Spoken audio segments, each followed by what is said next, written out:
ಸಂತೋಷದ ಕ್ಷಣಗಣನೆಯಲ್ಲಿ ಇಡೀ ಭಾರತೀಯರಿದ್ದೇವೆ. ಈ ದೇಶಕ್ಕೆ ಮತ್ತೊಂದು ಹೊಸ ಅಧ್ಯಾಯ ಪ್ರಾರಂಭ ಆಗ್ತದೆ.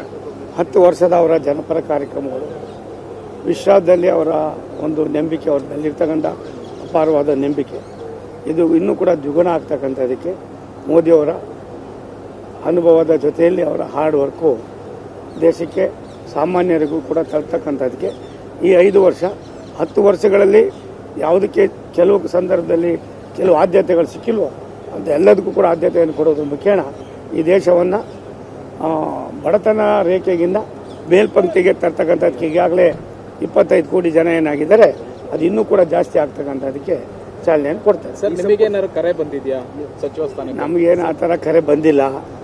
ಒಂದು ಇದು NDA ಸರ್ಕಾರ, ಆವತ್ತಿನ ಸರ್ಕಾರನೇ ಬೇರೆ, ಇವತ್ತಿನ ಸರ್ಕಾರನೇ ಬೇರೆ.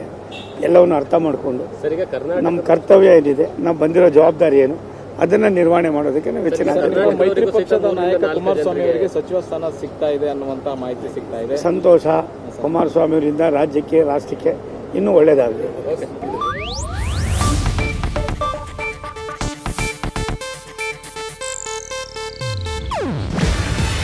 ಇದು ಏಷ್ಯಾನೆಟ್ ನ್ಯೂಸ್ ನೆಟ್ವರ್ಕ್ ಪ್ರಸ್ತುತಿ.